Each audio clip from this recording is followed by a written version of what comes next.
Former White House press secretary and MSNBC host Jen Psaki says the Democratic Party is, quote, lost in the wilderness with no clear leader of the party as Trump's cabinet picks to come into clear focus. Well, joining us now to discuss this and more is Washington insider Armstrong Williams. Good morning to you, sir. Jen Psaki talked to NBC's Meet the Press yesterday. She said this was an opportunity for Democratic leaders to, quote, seize the mantle and take charge of a very fractured, divided, defeated, and devastated Democratic Party. Is there anyone, Armstrong, that you could see taking the reins right now? And how would this work? Because Kamala Harris was obviously a very progressive Democrat. Will those who are far left be okay with a Democrat that is more centrist and vice versa?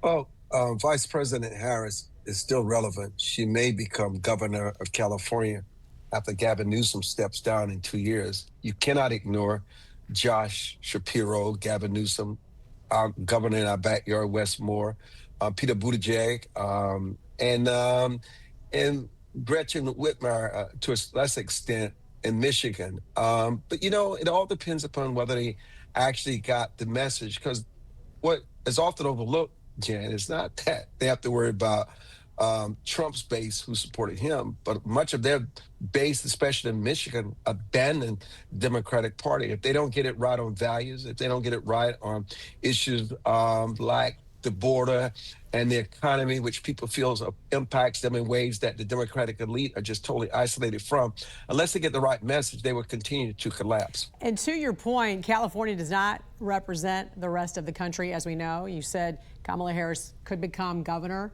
of California when Gavin Newsom steps down. But do either of them represent the Democratic Party? It all depends on what Donald Trump does over the next 2 years. His policy, how effective he is, and whether he rises above the pettiness and the divisiveness. And he works for the American people, whether it's overseas, whether it's right here at home. Donald Trump only has three things he has to do, really: the border, the economy, and overseas. He gets those things right, he sets the Republican Party up for the next 8 years. Yeah, speaking of which, on the Republican side, you got South Dakota Senator John Thune, elected Senate Majority Leader in place of Mitch McConnell. He was called by some conservatives as the Democrats' choice. What can we expect with him, do you think? How will he be different than McConnell? You have to keep in mind, Jan, that Trump has promised Washington his own version of shock and awe, but you have to remember the nation's capital, which is under one-party rule now, knows a million ways to grind the gears. And that is, there's a reason that the Senate is referred to as the cooling saucer. Trump is not going to have his way with a body that's equal to him. Mitch McConnell made sure that they had a secret vote, and not Trump's candidate, Rick Scott, but John Thune was elected. Sent a message to Donald Trump: you're not going to railroad us. We're going to have to work together and work together as a team, not as you're dictating to us on what you want us to do. We have to be and on the same page with it. That's the message. You know, Armstrong, I did talk with a pollster on Friday who called Joe Biden the accidental president. He says because the Democratic Party has been on the decline for a while, in his opinion. He says in 2020, during COVID, when we had the election, the economy was terrible. 40+ million people had lost their jobs. There were lockdowns. Kids were at home because schools were closed. He said Democrats should have had a much bigger win than they did in 2020, and that Biden won because of these circumstances. What's your thoughts on this? How does the Democratic Party regroup? Is this the end of wokeness from the left?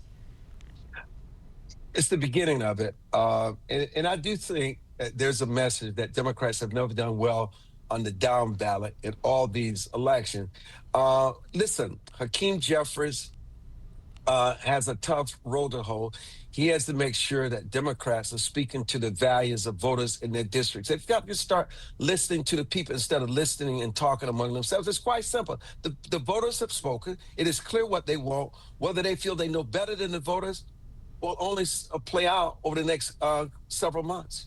I know you're friends with Dr. Ben Carson, who's already come out to say he will not be the next Surgeon General, contrary to some reports. He is going to meet with the president soon and said he's excited to help advance the America First agenda. What role, if any, does he want, do you think? Have you talked to him? Yes, I have, of course. He's my brother. Listen, Dr. Carson has a very strong relationship with the president, personally and professionally. The president certainly wants him to do something, but Dr. Carson wants to do something that has a very significant role And certainly that role is not the ceremonial position of being U.S. Surgeon General. And I think whatever Dr. Carson wants, the president is going to give it to him. I think he did not want Health and Human Services. Let me be clear on that. I always knew that. He just felt that was not for him. But there are other things that they're cooking up, and it's probably going to be announced this week. As Dr. Carson says to me, patience is the honest man's revenge. You got to be patient. Wait and see. All right. I'm looking forward to hearing what that announcement Okay. is. Washington Insider, Armstrong Williams, good to see you. Have a good day. Good seeing you, Jen.